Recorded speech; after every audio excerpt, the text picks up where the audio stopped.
ਬੰਤੋ ਉਹਦੇ ਕੋਲ ਆਈ ਤੇ ਉਹਦੇ ਸਿਰ ਦੇ ਬਾਲਾਂ ਵਿੱਚ ਪਿਆਰ ਨਾਲ ਉਂਗਲਾਂ ਦੇ ਖਰਖਰਾ ਜਿਹਾ ਕਰ ਰਹੀ ਸੀ। ਆਥੋਂ ਨੂੰ ਹੀ ਅਰਜਨ ਨੇ ਘਰ ਦੀ ਕੱਢੀ ਬੋਤਲ ਲਿਆਂਦੀ। ਸਵਾਦ ਦੇਖਣ ਲਈ ਉਹਦੇ ਵਿੱਚੋਂ ਇੱਕ ਕੌਲੀ ਪੀ ਵੀ ਲਈ।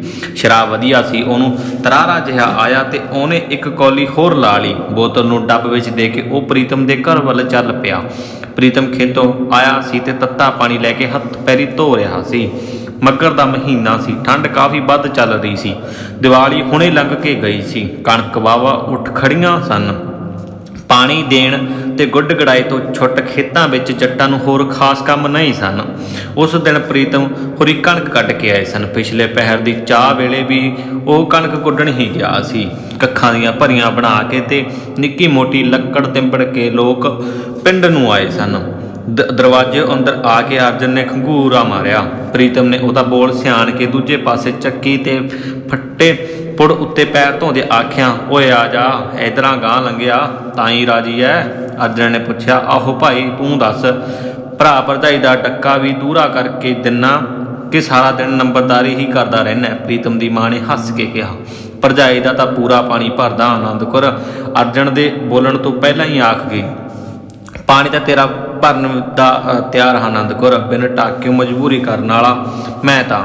ਤੂੰ ਹੁਕਮ ਕਰ ਭਾਬੀ ਸਾਹਿਬ। ਅਰਜਨ ਦੀ ਗੱਲ ਸੁਣ ਕੇ ਨੂੰਹ ਸੱਸ ਦੋਵੇਂ ਹੱਸਣ ਲੱਗ ਗਈਆਂ ਤੇ ਫਿਰ ਸੱਸ ਨੇ ਨੂੰਹ ਨੂੰ ਆਖਿਆ ਕਿ ਕੰਧ ਨਾਲ ਖੜਾ ਮੰਜਾ ਅਰਜਨ ਦੇ ਬੈਠਣ ਲਈ ਢਾਹ ਦੇਵੇ। ਅਰਜਨ ਕਹਿੰਦਾ, ਨਹੀਂ ਤਾਈ, ਅਸੀਂ ਤਾਂ ਬੈਠਕ 'ਚ ਹੀ ਬੈਠਾਂਗੇ। ਇੱਕ ਗਲਾਸ ਦਾ ਪਾਣੀ ਦਾ ਗੜਵਾ ਲਿਆ ਦਿਓ ਸਾਨੂੰ। ਆਨੰਦ ਕੌਰ ਪਾਣੀ ਦਾ ਗੜਵਾ ਤੇ ਗਲਾਸ ਬੈਠਕ ਵਿੱਚ ਧਰ ਗਈ। ਸਮੋਸੇ ਨਾਲ ਮੂੰਹ ਪੂੰਝਦਾ ਪ੍ਰੀਤਮ ਬੈਠਕ ਵੱਲ ਜਾਣ ਲੱਗਿਆ ਤੇ ਆਨੰਦ ਕੌਰ ਨੇ ਅੱਖਾਂ ਵਿੱਚ ਹੀ ਉਹਨੂੰ ਘੂਰਿਆ। ਮਾਂ ਕਹਿੰਦੀ, ਪ੍ਰੀਤਮ ਸਿਆਹ ਮਲੰਗ ਹੈ ਇਹ, ਤੂੰ ਵੀ ਇਹਨਾਂ ਕੁੱਤਿਆਂ ਜਾਣੀਆਂ ਵਿੱਚ ਆ ਗਿਆ। ਸਿਆਣਾ ਬਣ ਕੇ ਚੱਲ। ਨਿੱਤ ਨਿੱਤ ਕੋਈ ਥੋੜਾ ਆਉਂਦਾ ਹੁੰਦਾ, ਅੱਜ ਪਤਾ ਨਹੀਂ ਕਿਵੇਂ ਆ ਗਿਆ, ਗਾਹਾਂ ਨੂੰ ਨਹੀਂ ਆਊ। ਪ੍ਰੀਤਮ ਨੇ ਬੁੜੀ ਦੇ ਦੋਹਾਂ ਬਾਹਾਂ ਨੂੰ ਟਿਕਾਉਣ ਦੀ ਕੋਸ਼ਿਸ਼ ਕੀਤੀ। ਬੈਠਕ ਵਿੱਚ ਪ੍ਰੀਤਮ ਆਇਆ ਤੇ ਅਰਜਨ ਕਹਿੰਦਾ, ਤੀਮੀ ਤੋਂ ਬੜਾ ਭੈ ਖਾਨਾ ਓਏ, ਜੁੱਤੀਆਂ ਦਾ ਡਰ ਹੈ, ਤਾਂ ਉੱਠ ਜਾਣਾ ਮੈਂ।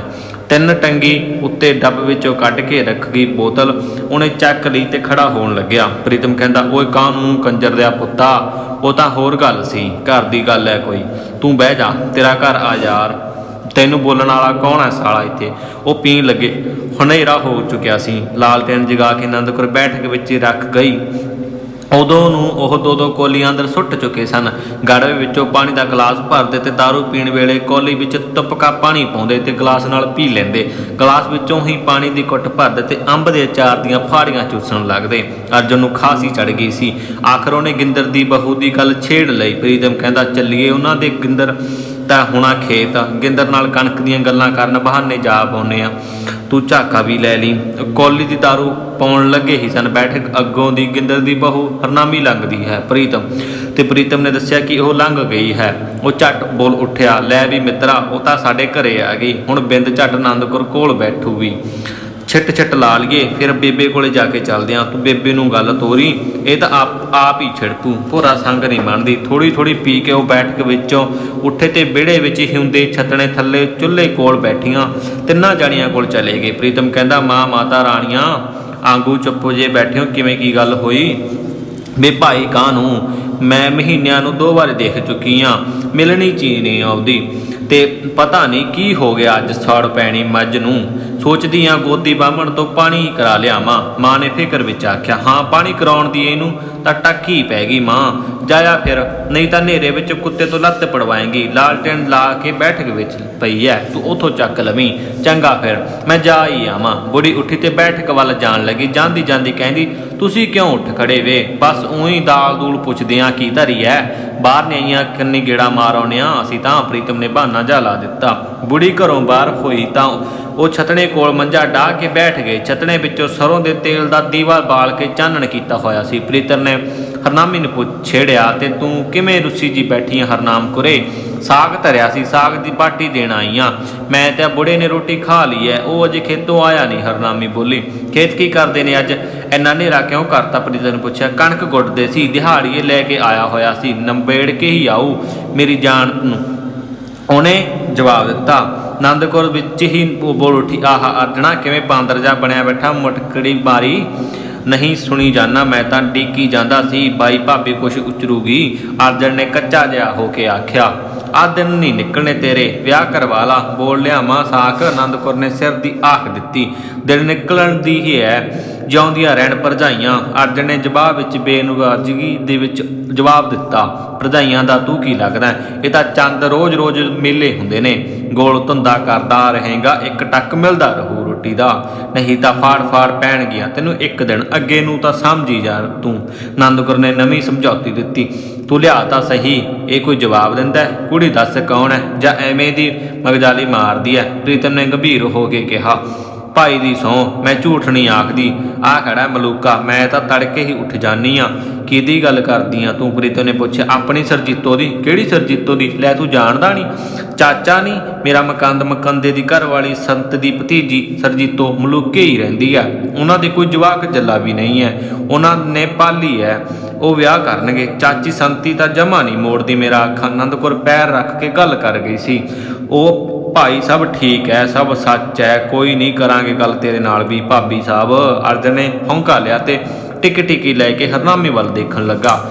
ਹੌਲੀ ਦੇ ਕੇ ਕਹਿੰਦਾ, ਇਸ ਭਾਬੀ ਦਾ ਵੀ ਕੋਈ ਗੱਲ ਸੁਣ ਲਓ, ਇਹਨੂੰ ਵੀ ਦੇ ਦਿਓ ਟਾਈਮ। ਜਾਂ ਟੇਲ ਤੇ ਲਾ ਰੱਖਣਾ ਵਿਚਾਰੀ ਨੂੰ, ਪਹਿਲਾਂ ਇਸ ਰਕਾਨ ਦੀਆਂ ਤਾਂ ਮੁੱਕ ਲੈਣ।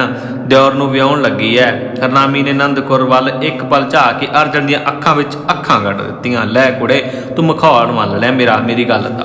ਆਨੰਦ ਕੌਰ ਆਪਣੀ ਗੱਲ ਨੂੰ ਸਿਰੇ ਲਾਉਣਾ ਚਾਹੁੰਦੀ ਸੀ। ਐਨੇ ਚਿਰ ਨੂੰ ਹੀ ਬੁੜੀ ਗੜ ਵੀ ਲੈ ਕੇ ਆ ਗਈ। ਲਾਲਟੇਨ ਦੇ ਚਾਨਣ ਵਿੱਚ ਹਰਨਾਮੀ ਨੇ ਦੇਖਿਆ, ਮੁੰਡੇ ਦੀਆਂ ਗੱਲਾਂ ਉੱਤੇ ਮਾਸ ਚੜਿਆ ਹੋਇਆ ਹੈ, ਗਰਦਨ ਲੰਮੀ ਹੈ, ਹੱਥ ਗੋਰੇ ਹਨ, ਪਿੰਜਣੀ ਮੋਟੀ ਤੇ ਗਿੱਟਾ ਪਤਲਾ, ਛਾਤੀ ਭਾਰੀ ਤੇ ਮੋਢੇ ਚੌੜੇ ਚੜੇ ਹਨ। ਹਰਨਾਮੀ ਨੇ ਸੋਚਿਆ, ਕਣਕ ਅਰਗਾ ਸਰੀਰ ਹੈ ਇਸ ਦਾ ਤਾਂ। ਪੁੰਨ ਖੱਟ ਲੈ ਭੈਣੇ, ਕਿਸੇ ਜੱਟ ਦੀ ਧੀ ਦਾ। ਮੁੰਡਾ ਤਾਂ ਆਇਓ ਜਿਹਾ ਲੱਖਾਂ ਚੋਂ ਇੱਕ ਹੈ ਇਹ। ਹਰਨਾਮੀ ਆਪਣੇ ਘਰ ਨੂੰ ਜਾਂਦੀ ਆਨੰਦ ਕੌਰ ਨੂੰ ਆਖ ਗਈ। ਅਰਜਨ ਇੱਕ ਹੱਥ ਨਾਲ ਮੁੱਛਾਂ ਨੂੰ ਵੱਟ ਦੇ ਰਿਹਾ ਸੀ। ਦਰਵਾਜ਼ੇ ਦੇ ਬਾਹਰ ਤੱਕ ਉਹਦੀ ਅੱਖ ਹਰਨਾਮੀ ਉੱਤੇ ਹੀ ਟਿਕੀ ਰਹੀ। ਦੋਵੇਂ ਜਾਣੇ ਉੱਠ ਕੇ ਦੁਬਾਰਾ ਬੈਠਕ ਵਿੱਚ ਆਏ ਤੇ ਹੋਰ ਪੀਣ ਲੱਗ ਗਏ। ਮੈਸ ਮਿਲ ਪਈ। ਦੁੱਧ ਦੀ ਬਾਲਟੀ ਲਿਆ ਕੇ ਇੱਕ ਛਤਣੇ ਵਿੱਚ ਰੱਖ ਦਿੱਤੀ। ਬੁੜੀ ਆਨੰਦ ਕੌਰ ਨੂੰ ਬੋਲੀ, ਕੁੜੇ ਕੀ ਗੱਲਾਂ ਕਰਦੀਆਂ ਸੀ ਤੁਸੀਂ ਬੈਠੀਆਂ ਇੱਥੇ ਮੁੰਡਿਆਂ ਨਾਲ? ਅਰਜਨ ਨੂੰ ਠੋਕਦੀ ਐ, ਮੈਂ ਤਾਂ ਮੇਰੇ ਚਾਚੇ ਮਕੰਦੇ ਦੀ ਸਾਲੀ ਦੀ ਕੁੜੀ ਸਰਜੀਤੋ ਰਹਿੰਦੀ ਆ ਸਾਡੇ ਪਿੰਡ, ਉਹਦੀ ਖਾਤਰ ਉਹਨੇ ਦੱਸਿਆ। ਬੁੜੀ ਕਹਿੰਦੀ, ਕੀ ਕਹਿੰਦਾ ਫਿਰ? ਅਰਜਨ ਬੋਲਿਆ ਨਹੀਂ ਕੁਛ, ਬੁਝਾਰਤਾਂ ਜੀਆਂ ਪਾਈ ਗਿਆ, ਕੋਈ ਥੋਂ ਹੀ ਨਹੀਂ ਦਿੱਤਾ। ਵਿਆਹੁੰਦੀ ਐ ਇਹਨੂੰ, ਬੁੜੀ ਨੇ ਹੱਸ ਦੱਸਿਆ। ਕਿਉਂ ਮਾਂ, ਬੰਤੋ ਨੂੰ ਕੌਣ ਨਹੀਂ ਜਾਣਦਾ? ਉਹਨੇ ਪੁੱਤ ਦੀ ਵੀ ਘੁਮਾ ਕੇ ਵੀ ਇਕੱਠੀ ਰੱਖਣੀ ਹੈ। ਬੰਤੋ ਤਾਤੀ ਹੋ ਕਾਲ ਇਹਨੂੰ ਆਪਣੇ ਚੁੱਲ੍ਹੇ ਉੱਤੇ ਹੀ ਰੱਖੂ ਸਾਰੀ ਉਮਰ। ਸੱਸ ਨੇ ਖਰੀ ਸੁਣਾ ਦਿੱਤੀ। ਆਨੰਦ ਕੌਰ ਦੇ ਕੰਨ ਖੁੱਲ ਗਏ। ਉਹਨੂੰ ਇਸ ਗੱਲ ਦਾ ਪਤਾ ਨਹੀਂ ਸੀ। ਸਾਕਾਂ ਨੂੰ ਸਾਕ ਹੁੰਦਾ ਸੀ ਇਸ ਮੁੰਡੇ ਨੂੰ। 10 ਘੁੰਮਾਂ ਜ਼ਮੀਨ ਦਾ ਮਾਲਕ ਹੈ।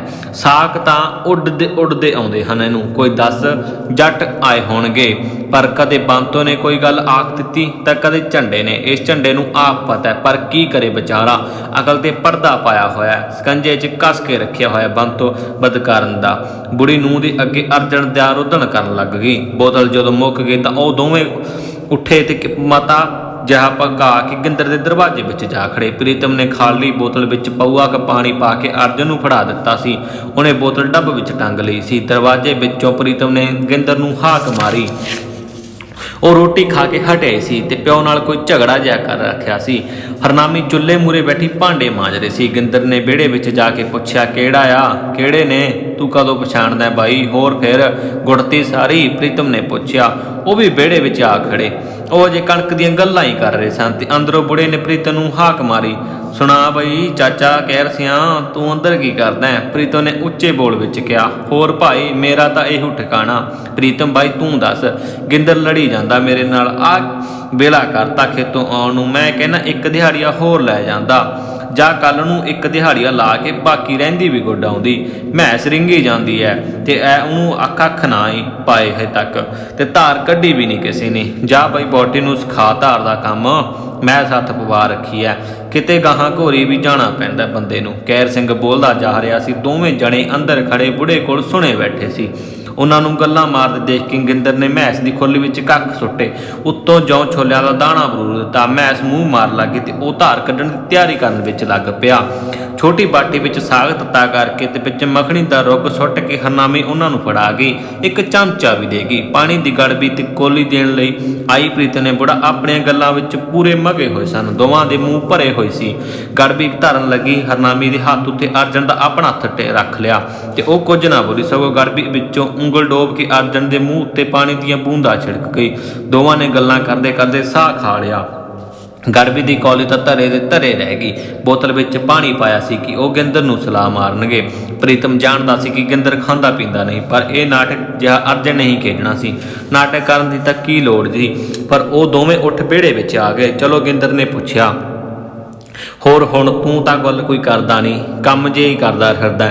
ਪ੍ਰੀਤਮ ਨੇ ਨਿਹੋਰਾ ਦਿੱਤਾ ਤੇ ਨਾਲ ਹੀ ਚੱਲ ਗਿੰਦਰ ਨੇ ਪੁੱਛਿਆ, ਹੋਰ ਭਾਈ ਕੀ ਚੱਲਦਾ? ਧਾਰ ਨੂੰ ਕਬੇਲਾ ਹੋ ਗਿਆ, ਖੇਤੋਂ ਆਇਆ ਹਜੇ ਹੁਣ ਤਾਂ। ਹਰਨਾਮੀ ਨੇ ਆਖਿਆ, ਤੂੰ ਧਾਰ ਕੱਢ ਲੈ, ਜੇ ਤੂੰ ਮੈਂ ਧਾਰ ਨਹੀਂ ਕੱਢ ਸਕਦੀ ਤਾਂ ਤੂੰ ਕੱਢ ਕੇ ਬਾਲਟੀ ਵਿੱਚ ਦੁੱਧ ਪਾ ਦੇ ਨਾ। ਮੈਂ ਤਾਂ ਕਦੇ ਉਹ ਹੱਸਣ ਲੱਗੀ, ਵਾਹ ਨਹੀਂ ਤੇਰੇ ਜੱਟ ਦੀ ਧੀ ਹੋ ਕੇ। ਪ੍ਰੀਤਮ ਜਾਂਦਾ ਜਾਂਦਾ ਕਹਿ ਗਿਆ ਕਿ ਤੈਨੂੰ ਹਜੇ ਤੱਕ ਧਾਰ ਕੱਢਣੀ ਨਹੀਂ ਆਉਂਦੀ। ਰਾਤ ਨੂੰ ਤਾਂ ਨੂੰ ਸੱਸ ਚੁੱਪ ਚੁੱਪ ਰਹੀਆਂ, ਪਰ ਤੜਕੇ ਜਦੋਂ ਪ੍ਰੀਤਮ ਬੈਠਕ ਵਿੱਚ ਉੱਠਿਆ ਤਾਂ ਉਹ ਦੋਵੇਂ ਕੁੱਦ ਕੇ ਉਹਦੇ ਗਲ ਪੈ ਗਏ। ਆਨੰਦਪੁਰ ਕਹਿੰਦੀ, ਉਹ ਮੁਸ਼ਟੰਡਾ ਘਰ-ਬਾਰ ਛੱਡੀ ਫਿਰਦਾ, ਰੰਨ ਕੰਨ ਨਹੀਂ, ਜਾਂ ਤਾਂ ਆਪ ਬਣ ਉਹਦੇ ਵਰਗਾ। ਤੇਰੇ ਉਹਦੇ ਨਾਲ ਕੀ ਮੇਲ ਹੈ? ਨਿੱਤ ਛੱਡਣ ਬੈਠ ਜਾਣਾ। ਮਾਂ ਬੋਲੀ, ਭਾਈ ਗਮਾਂਡ ਮੱਥਾ ਹੈ, ਹੱਸ ਮਸਾਇਆ, ਮਾਂ ਪਿਓ ਜਾਇਆ। ਦਾਰੂ ਪੀ ਕੇ ਸ਼ਰੀਕ ਦੇ ਘਰ ਬਰ ਜਾਣ ਦਾ ਕੀ ਕੰਮ? ਕਿਤੇ ਲਾਂਬੇ ਵਾਲੀ ਗੱਲ ਨਾ ਹੋ ਜੇ। ਤੇ ਫਿਰ ਆਨੰਦਪੁਰ ਨੇ ਬਣਾ ਸਵਾਰ ਕੇ ਆਖਿਆ, ਖਬਰਦਾਰ ਜੇ ਗਾਹਾਂ ਨੂੰ ਆਇਆ ਘਰੇ।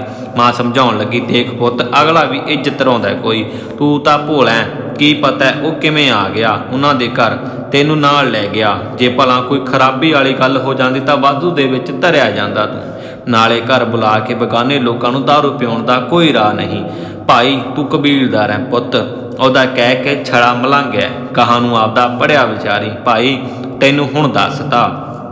ਬਹੂ ਤੇ ਮਾਂ ਦੀਆਂ ਗੱਲਾਂ ਦਾ ਪ੍ਰੀਤਮ ਉੱਤੇ ਡੂੰਘਾ ਅਸਰ ਪਿਆ। ਉਹਨੇ ਮਨ ਹੀ ਮਨ ਮਹਿਸੂਸ ਕੀਤਾ ਕਿ ਉਸ ਦਿਨ ਗਿੰਦਰ ਦੇ ਘਰ ਅਰਜਨ ਲੈ ਕੇ ਜਾਣਾ ਠੀਕ ਨਹੀਂ ਸੀ। ਉਹਦੀ ਗਲਤੀ ਸੀ। ਉਹਨੇ ਕੀ ਲੈਣਾ ਇਸ ਕੰਮ 'ਚੋਂ? ਅਰਜਨ ਨਾਲ ਦੋਸਤੀ ਤਾਂ ਰਾਹ ਸਿਰ ਦੀ ਹੀ ਰੱਖੇ। ਉਹਨੇ ਫੈਸਲਾ ਕੀਤਾ ਕਿ ਉਹ ਮੁੜ ਕੇ ਵੀ ਕਦੇ ਅਰਜਨ ਨੂੰ ਆਪਣੇ ਘਰ ਬੁਲਾ ਕੇ ਸ਼ਰਾਬ ਨਹੀਂ ਪਿਆਵੇਗਾ ਤੇ ਨਾ ਹੀ ਕਦੇ ਉਹਦੇ ਨਾਲ ਹਰਨਾਮੀ ਦੀ ਗੱਲ ਤੋਰੇਗਾ। ਹਰਨਾਮੀ ਸੰਬੰਧੀ ਉਹ ਉਸ ਨੂੰ ਉਕਸਾਵੇਗਾ ਨਹੀਂ। ਗਿੰਦਰ ਦੇ ਘਰ ਮੁੜ ਕੇ ਜਾਣ ਦਾ ਸਵਾਲ ਵੀ ਨਹੀਂ ਕਰੇਗਾ। ਗਵਾਂਢ ਮੱਥਾ, ਉਹਨੇ ਕੀ ਲੈਣਾ ਇਸ ਪੰਗੇ ਵਿੱਚ? ਉਹਨੂੰ ਕੀ ਮਿਲੇਗਾ?